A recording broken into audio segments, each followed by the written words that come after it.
YouTube, I think. Yes, YouTube.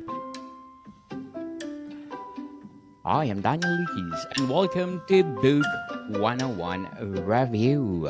Book 101 is all about the books that I read for the last 40 years. And today, I have my feature author of the month of October.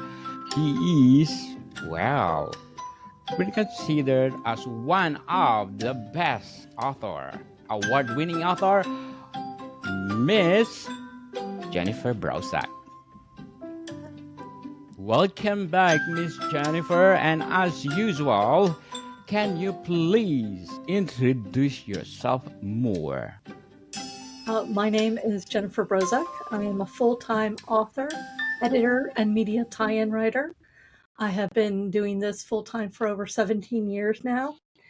I've been nominated as a writer for the Bram Stoker Award a couple of times, and I have won the Scribe Award a couple of times.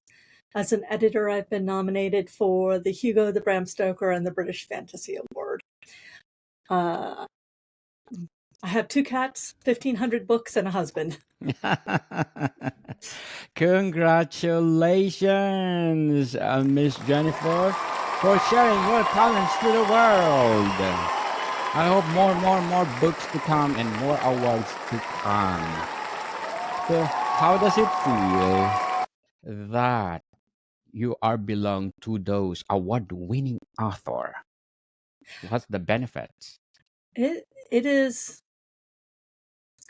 by and large, being an author is a solitary experience. So when your peers and your readers tell you you have done well, it really makes the job worth it.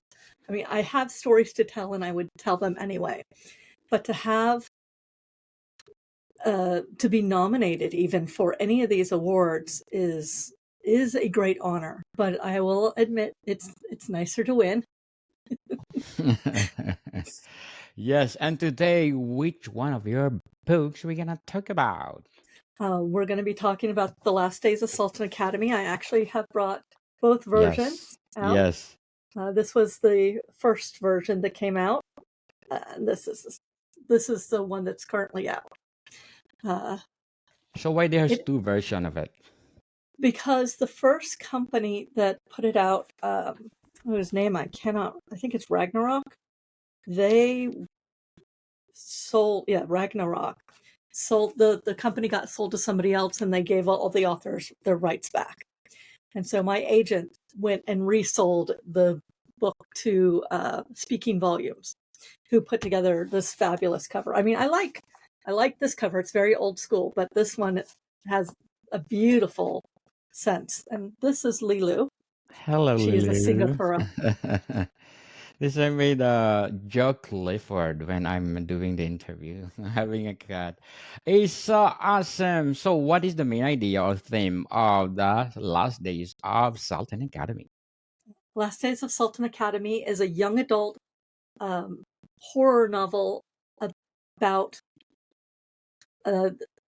it's 3 months after a zombie outbreak. So it is kind of Lord of the Flies meets Night of the Living Dead in an isolated boarding school. So Yes.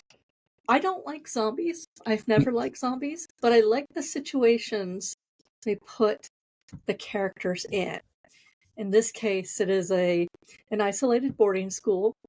The outbreak happened over one of the breaks, so there was a limited number of students.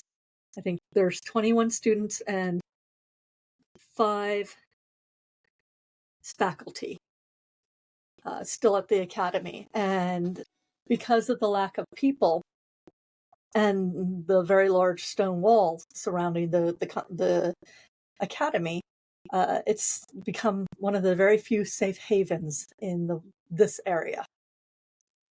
So, who's your target audience for the last days? For this one, it's for savvy teenagers.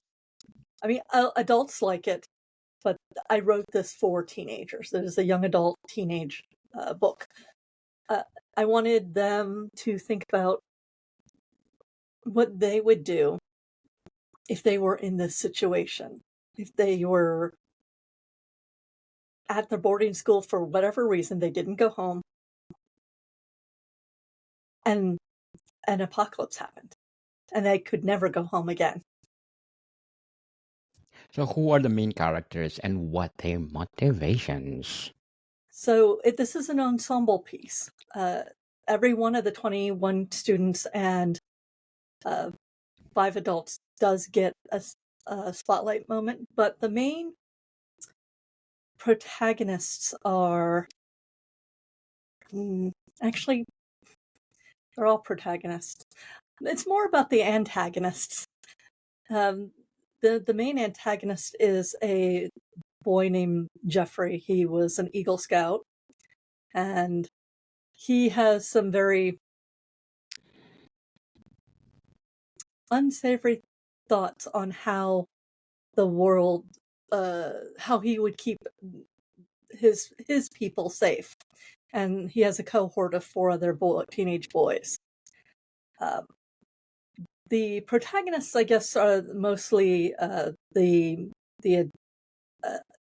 teenagers who kind of go against Jeffrey. There's 4 students who are forced to leave the safety of the campus to go look for food, because it's 3 months. It's right near December. Winter is coming. They're running out of food. My editor made me cut that line. The winter is coming. I was very annoyed. Game of But Thrones. yeah, but so Lee, Joe, Melissa, and Heather are the protagonists, and the antagonists are Rob and Jeffrey, Steve, and I can't remember the other one. So, how did you plan the structure of the last days? Well, The Last Days is a more traditionally written story where you have 2 concurrent storylines going, one inside the academy and one outside the academy. I mean, you start at one point and then you come here and you branch off, and then you might come back in the middle. This case, it was, since it's young adult, it's a shorter book, 60,000 words, I think. And I basically wrote the last 4 days, because everything happens in about a 4-day period. So, how did you set the tone or mood of the last days? Well, the thing about The Last Days of the Salton Academy is that it is always bookended by Salton Academy mottos. The Salton Academy is a preparatory school for boys and girls. Education, manner, and training are key. Here we plan for excellence, we plan for success, and we plan for the future of our young men and women to be ready to take their proper places in society. Today they learn, tomorrow they lead. I start with this, and it's broken out in plan for excellence, plan for success,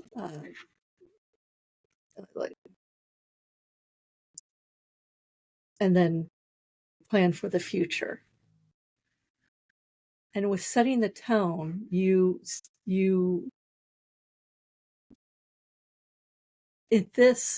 because it's 3 months after the outbreak, I start with a crisis. And a crisis is someone has been stealing food from the kitchens. And they know this because Jeffrey, he is an Eagle Scout. He is the one who does a lot of the cooking. He is prepared for these things. He has noticed that boxes of food have gone missing, and that means all of his plans to make sure that people can survive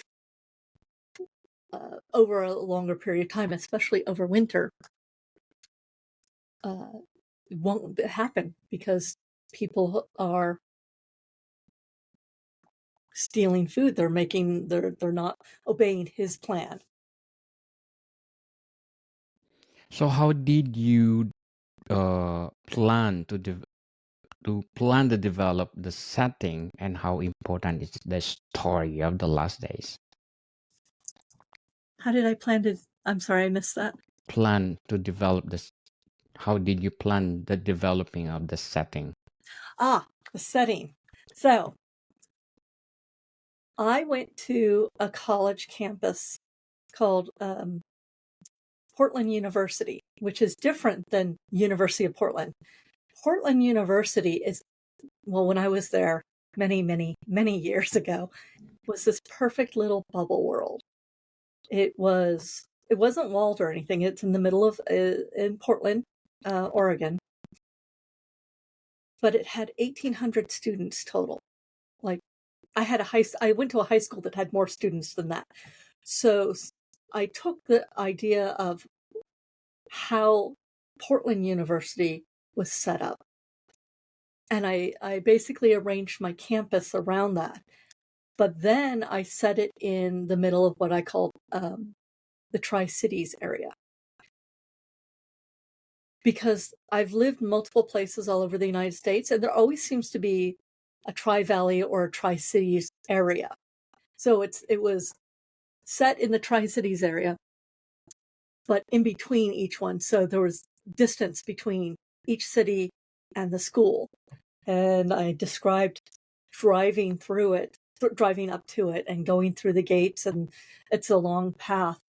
And those drives I used to take in California when I lived there.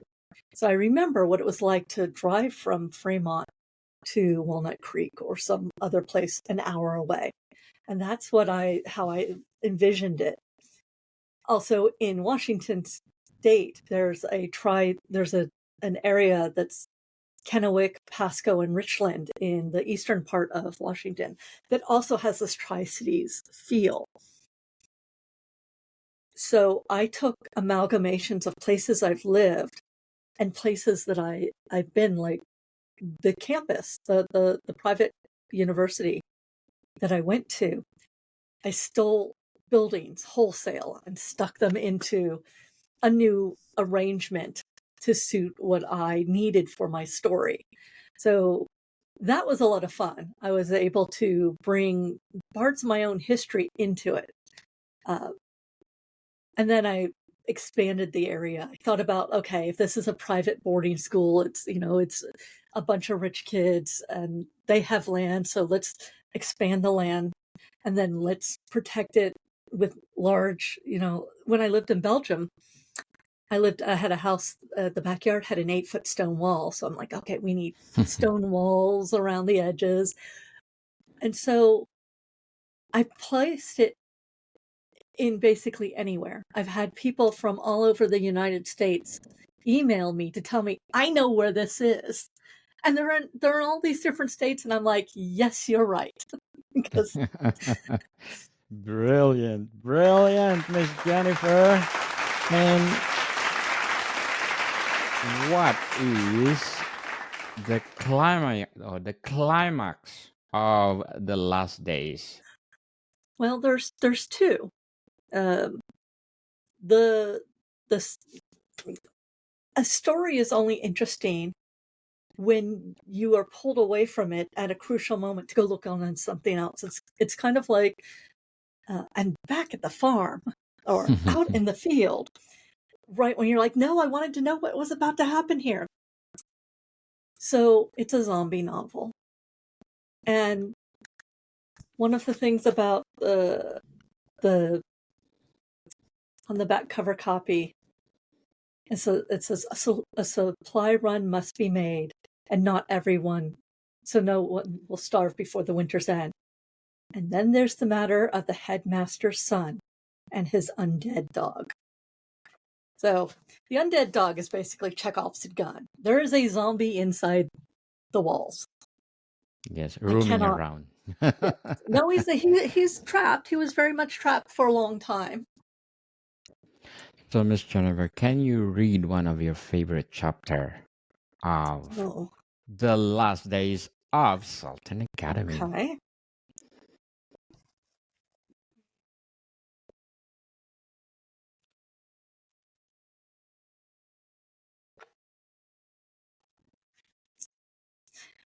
So I'm going to read you a short section, which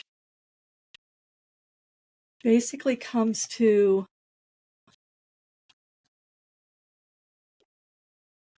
why there's conflict, why Jeff is having problems. As you see, sir, with the missing food and my projection of consumption rates of the food left in the commons, we won't have enough to last the winter. Jeff pointed at the handmade graph. In fact, we'll run out in the worst part of the winter. We've got to do another supply run, now, and put a lock on the door. Robert Swenson rubbed his face and looked at the earnest teenager. One of the youngest Eagle Scouts in the Tri-Cities area, Jeff was a miracle of preparation. Swenson simultaneously cursed and thanked Providence that the kid was one of the students that had remained behind for the quarter break. He rarely saw the boy unless it was at meals or there was bad news. Any ideas on who's stealing the food? Jeff shook his head. No, I'll have to start sleeping in there to know that. Or be in charge of all the keys to the commons. Robert shook his head. Trusted or not, he could not allow a teenager to be the sole gatekeeper of the food. He looked at the list of stolen food again. Flats of canned good and water, cases of cracker and cereal and cookies. All non-perishable food that could last a long time for one person. I suppose you have a list of what you believe we need to survive the winter? Yes, sir. Jeff couldn't keep the smile off his face. This was exactly what he wanted. The principle to depend on him, to see things his way, to understand the danger of an unplanned tomorrow.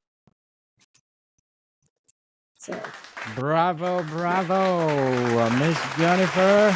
Thank you for sharing your talents to the world, as I said. So how will the last days of Salton Academy ending resolve the conflict?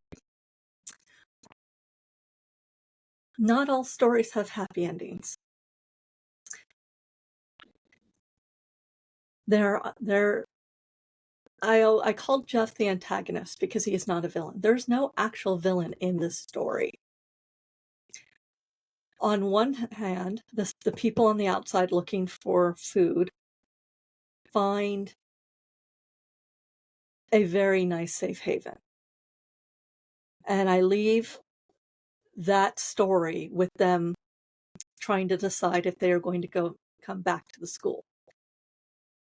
Because once they had left the school, Jeff radioed them and said they can't return unless they come with everything on the list. And that was the point they realized that Jeff had betrayed them. Jeff,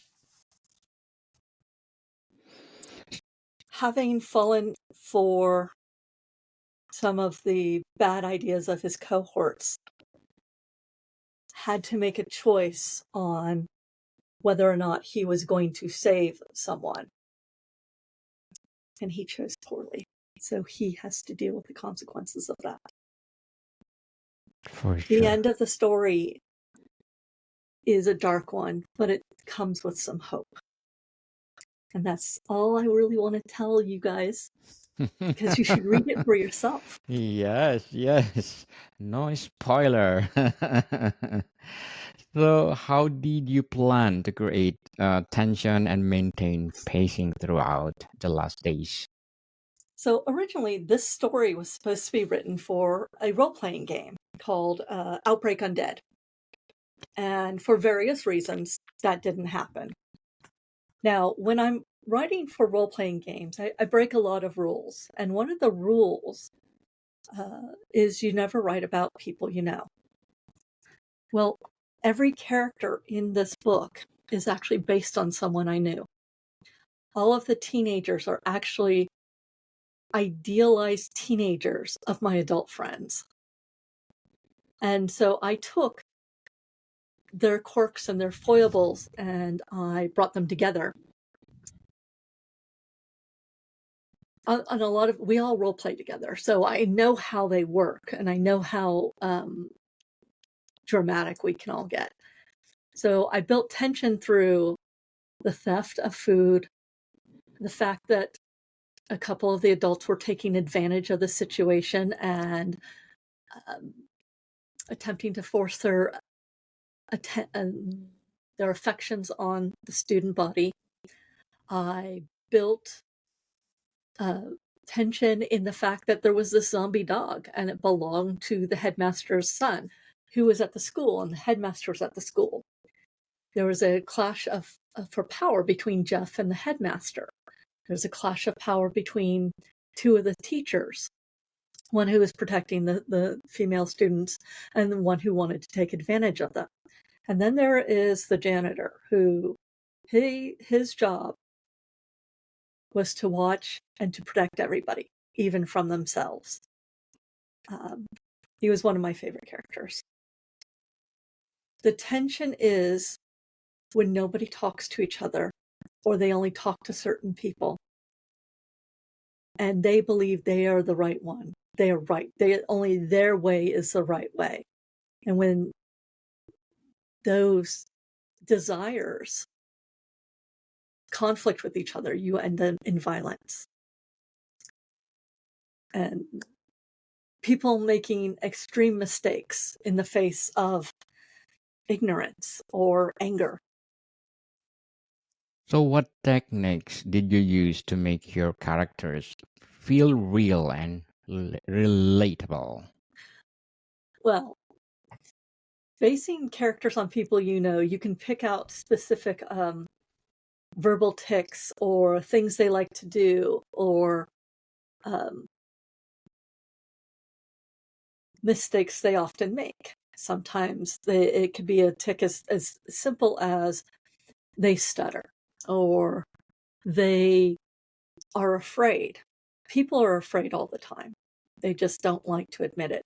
So when they see a character who is afraid but steps up, it's relatable. If they see a character who knows how to react in a crisis, they admire that person. I worked very hard to make it that everybody had a spotlight moment. So every reader can find someone in the book that they can relate to and understand why they did what they did, whether it was for the right reason or the wrong reason. And then I built the tension around and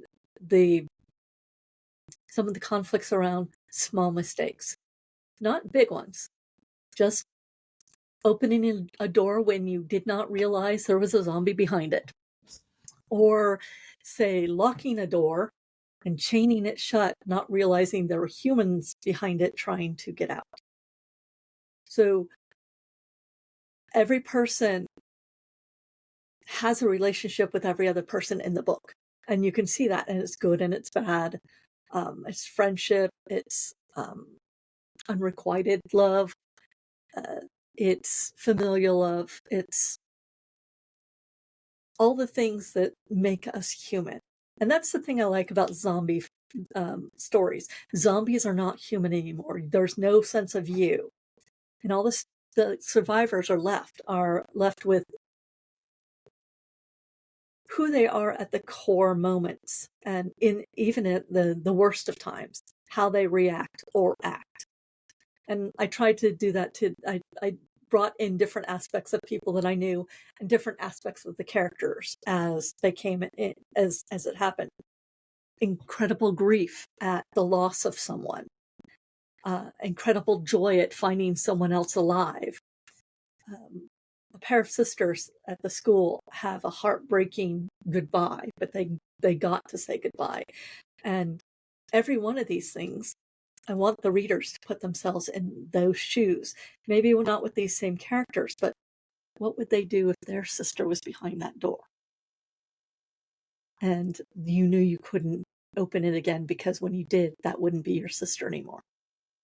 Yes, people love zombies, people.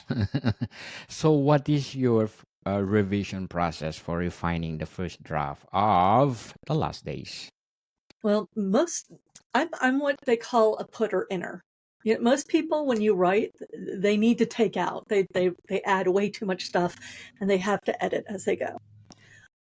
I am a bare bones writer. I outline and then I write as fast as I can. each day until I hit my word count. And there's points where I will put in placeholders, like description here, how does a car work there? If I don't know it immediately and it interrupts my flow, I leave a placeholder so that by the time I finish the book, one, I know what the whole story is about. Two, I can immediately go back to the top because I'm a top-down person. I do not write out of order. I like to write in order. And I start again at the top, and then I start editing and realizing, oh, that there's an extra person here, or no, I didn't. I took this person out of that scene, or okay, oh, he had a fight this other point and he broke his hand, so I have to add in details here and there. And then also there's if there's a specific theme I want to bring in about, such as my theme of winter is coming, things are getting colder. I want to put in the atmospheric details of frost on the windows and a chill air as somebody walks down the hallway, or noticing, hey, the water's not running anymore. Every novel for me, I will go over at least 4 times before it hits any Revision. other eyes besides mine. Very well said. Miss Jennifer, very well said. So, how do you know, or how did you know that the last days of Salton Academy is finished and ready for Mhm. publication? Well, no book is ever finished. Even now, if I were to put it out again, there's lines that I would want to put into it to make certain things clear, and they're little details that maybe only I would notice, or a very small subset. These days, I know a story's done because I have a deadline and I have to meet it. Yes. Mostly because I outline and I know where the beginning is, I know where the end is. Most of the time. Sometimes the end gets moved to the 2/3 mark and I have to figure out the last third. But the story's done when it's done. I encapsulate, I tell small stories in a bigger universe, and usually they're time-based or they're location limited. Yes. So, what will be your aspirations? Because this book already is a nominee. Mhm. Well, I've been nominated for 4 of the really big awards, or 3 of them: Bram Stoker, Hugo, and British Fantasy Award. I would like to win one of those. That would be really nice. Yes. I'd be happy to win it as a writer or an editor because, I have the 2 halves of my lives. But going forward, I would like to discover new milestones that I didn't know that I wanted. An example, I went to a convention a few years back and somebody came up to my table with 6 of my books, and 6. 6 and to be signed. And as she put them down, I was like, wow, you have 6 books. And she's said, yes, I know if it's a Brozek book, it's going to be a good one. And until that moment, I didn't realize I wanted to be an adjective. That was amazing. I discover something every time I discover something new. I mean, even becoming author of the month on someone's podcast, that's a new thing for me. And those are my aspirations, to keep finding new things that I didn't expect. Very well said. Miss Jennifer, so what would be your advice for those aspiring writers out there? I have 2 things. The first thing I would like to tell every writer out there is all advice is nothing more than opinion based on the experience of that author. There is no silver bullet, there's no golden gun, there's no golden rule. It might be sound advice, it might be good advice, but it's still opinion based on the experience of that author. So that's the first thing I would like to say. Actually, I lied. There's 3 things I want to say. The second is you should write what you want to read. And because that way you'll make at least one person happy, you. When I stopped trying to chase specific markets and started writing exactly what I wanted to write, that's when my acclaim came. That's when the awards came. That's when people started recognizing the thing that I do. And the thing that I do is I entertain. I'm never going to write the next American novel. I'm not that person. But I will give you a really good story to read. And the third thing that I want people to know, especially writers, is only you can write your stories. You could tell me an idea, and whatever story I came up with, it would be completely different. Your stories are yours, and they're unique, and only you can tell them, so they have value, and we should hear them. So write the stories only you can write. Write what makes you happy, and take all advice with a grain of salt. Yes. Thank you, Miss Jennifer, for your advice. People out there, stop procrastinating too. Go, go, go and write and follow the advice of Miss Jennifer Brozek. Who knows, you will be award-winning author too, like her. So, Miss Jennifer, can you please invite our listeners to support all your books? Okay. Please go to my website, jenniferbrozek.com, and sign up for my newsletter. You'll get some free fiction once you do. I have a newsletter that's once a month because my PA makes me do it. All of my books are on my website, and I have 17 novels out. I just had the 24th anthology come out, and also I'm on Facebook, Instagram, and Blue Sky, most active. So come and say hello there. And any author that you like, leave them a review, even if it's as simple as, I really like this book. That's all we need. Yes. Reviews are our lifeblood. Thank you. Yes, people, let's support Miss Jennifer Brozek, because if you support her, more award-winning piece to come. So, Miss Jennifer, thank you for your time. Thank you. More to come, people. See you soon.